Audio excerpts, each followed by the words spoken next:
Bonjour, nous voici donc arrivés à la quatrième partie de notre série sur l'élaboration de la Constitution américaine et nous sommes là dans les années maintenant 1790. C'est à cette époque que se met en place déjà le système de deux grands partis qui n'ont pas la forme actuelle bien sûr, mais de deux grands partis aux États-Unis.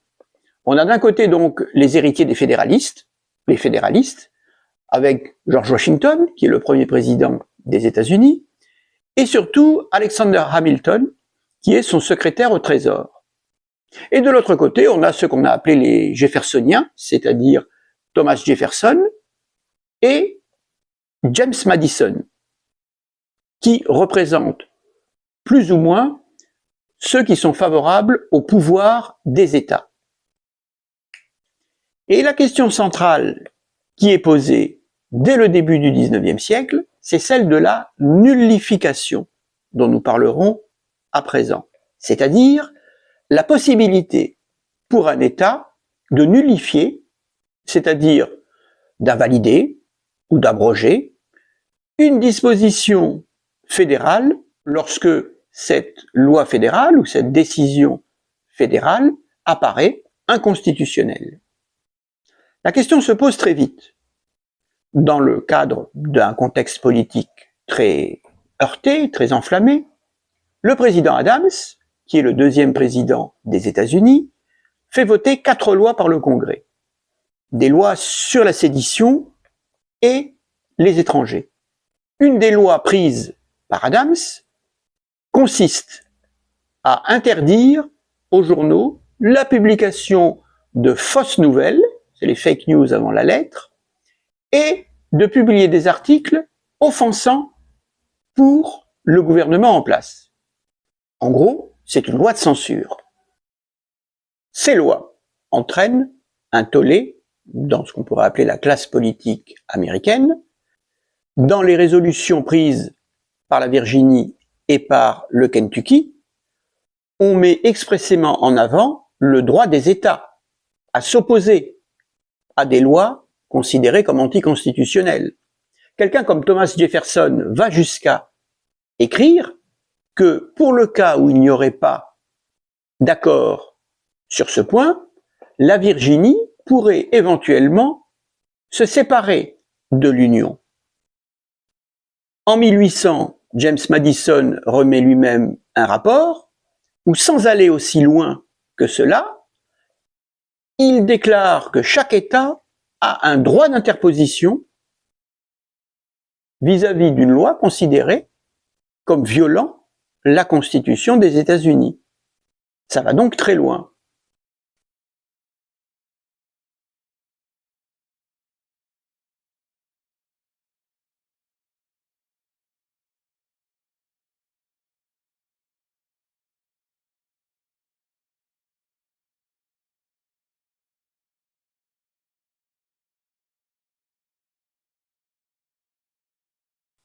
Et plusieurs crises institutionnelles auront lieu. Et ces crises auront lieu sous la présidence de la Cour suprême, en la personne de Marshall, qui est le président de la Cour suprême peut-être le plus important du XIXe siècle et qui restera 35 ans à son poste.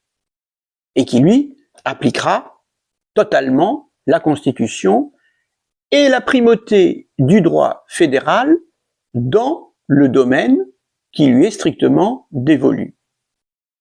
Quelles sont ces crises? On peut les passer assez rapidement en revue, mais elles sont très importantes, car elles créent un climat qui débouchera sur la guerre civile en 1860, il ne faut pas l'oublier. Il y a d'abord, en 1803, la très célèbre décision de la Cour suprême des États-Unis dans l'affaire Marbury contre Madison. Une histoire assez compliquée sur le plan juridique, mais qu'est-ce qu'il en est? Madison, secrétaire d'État de Thomas Jefferson, refuse de signer la nomination d'un juge, Marbury, qui avait été nommé par Adams juste avant sa sortie de fonction. Eh bien, La Cour suprême déclare que cette nomination, effectivement, ne peut pas avoir lieu, mais la Cour suprême prend un avis très important car elle dit qu'elle peut contrôler la constitutionnalité des lois, ce qui n'allait pas de soi. La Judicial Review, le contrôle de constitutionnalité, s'agissant toujours du droit fédéral, revient donc à la Cour suprême. En 1809, alors que Madison est devenu président des États-Unis, deuxième exemple, la Cour ordonne l'envoi d'un US Marshal pour appliquer une loi fédérale, une décision fédérale plutôt, qui n'est pas acceptée par la Pennsylvanie. Pennsylvanie est un État du Nord. Ça montre bien que la question se pose partout. Et le gouvernement de Pennsylvanie avait dit qu'il avait le droit d'invalider une décision d'un tribunal fédéral si elle était contraire à ses propres lois. Or, là-dessus, la position de la Cour suprême et des fédéralistes ne changera pas. Il ne peut pas y avoir de remise en cause d'une décision fédérale si ce n'est par le fédéral, c'est-à-dire par éventuellement la Cour suprême des États-Unis. Et les États n'y peuvent rien. En 1812-1814, lors de la guerre contre la Grande-Bretagne, plusieurs États de Nouvelle-Angleterre, qui sont touchés directement par cette guerre, envisagent presque une sécession pour ne pas appliquer des décisions fédérales qui touchent à leurs moyens d'existence.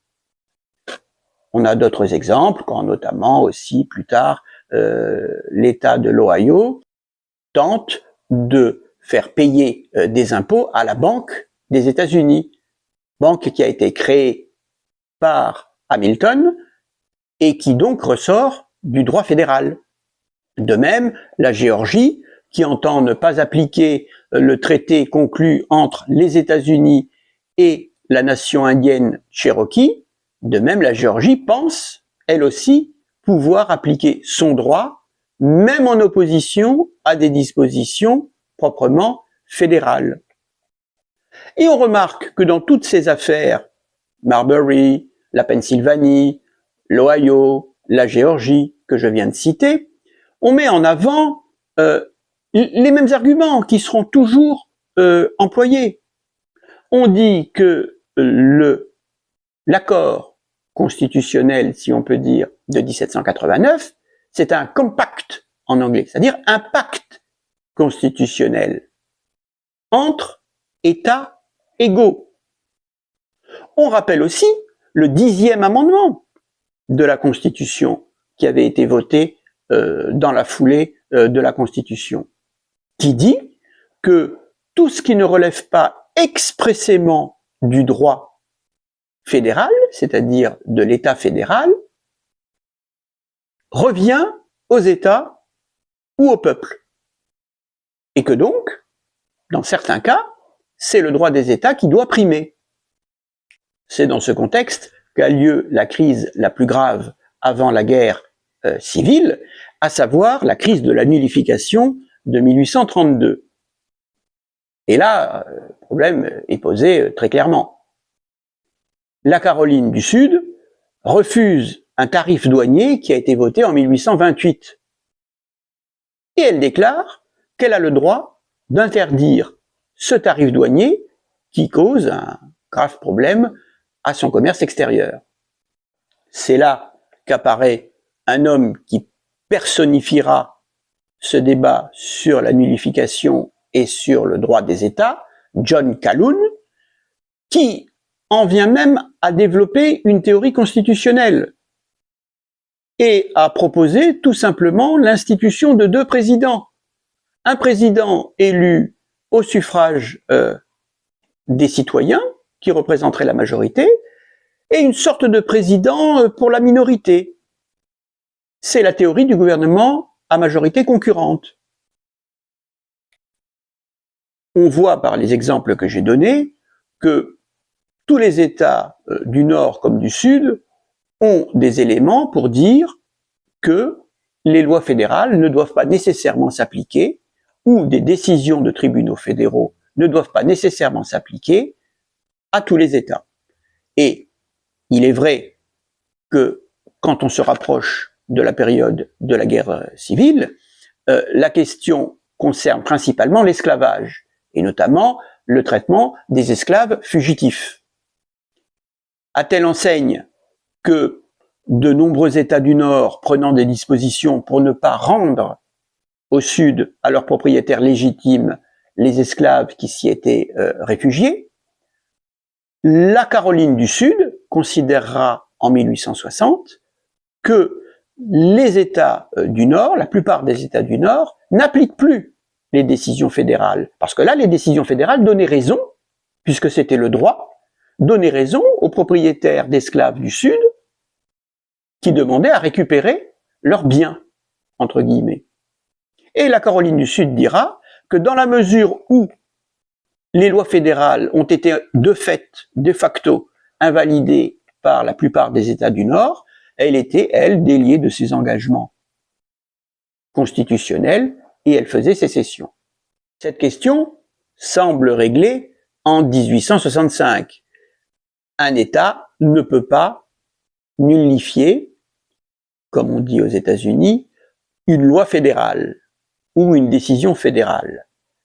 Mais cela ne signifie pas que les États soient complètement dénués de tout moyen de résistance vis-à-vis de l'État central. Il n'y a pas vraiment d'État central aux États-Unis, il y a plutôt un État fédéral. En effet, si légalement l'État ne peut pas s'opposer à une décision de l'État fédéral, l'État fédéré lui-même n'est pas contraint d'apporter son concours à l'application d'une loi fédérale. Et c'est un point très important, parce que l'État fédéral n'est pas omnipotent. Il s'appuie souvent sur les États fédérés pour appliquer ses décisions. L'État fédéré n'est pas obligé, notamment de faire des dépenses, pour cela. On sait par ailleurs que l'État fédéré, quel qu'il soit, peut autoriser quelque chose qui est expressément défendu au niveau fédéral. Et on pense notamment à l'usage du cannabis ou de la marijuana. En matière de politique migratoire ou de présence d'immigrés sur le sol des États-Unis, normalement, les États doivent appliquer la loi fédérale. Mais non seulement les États, mais un grand nombre de municipalités ont décidé depuis longtemps de ne pas appliquer, en fait, le droit fédéral. Deux choses, finalement, permettent à la Constitution de fonctionner. D'une part, le fait que la Cour suprême ne décide pas systématiquement en faveur de l'État fédéral, et d'autre part, l'État fédéral, qui des fois donc ne peut pas lui-même intervenir, a quand même un moyen de pression très important. C'est-à-dire que dans la mesure où, surtout depuis le New Deal et depuis les années 70, il intervient dans de très nombreux secteurs de l'économie et il soutient énormément d'États par des subventions directes ou indirectes, l'État fédéral peut dire, si vous n'appliquez pas une loi fédérale, nous cesserons de vous subventionner.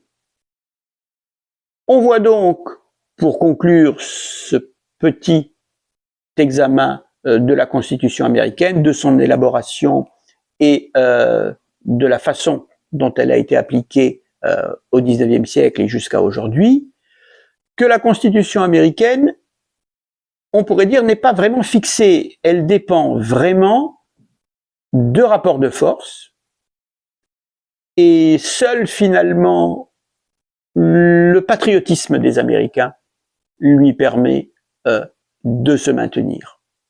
Car sinon, il y a de très nombreux points où c'est une fédération, les États-Unis, mais les États ont aussi énormément de pouvoir et il y a des frictions absolument inévitables.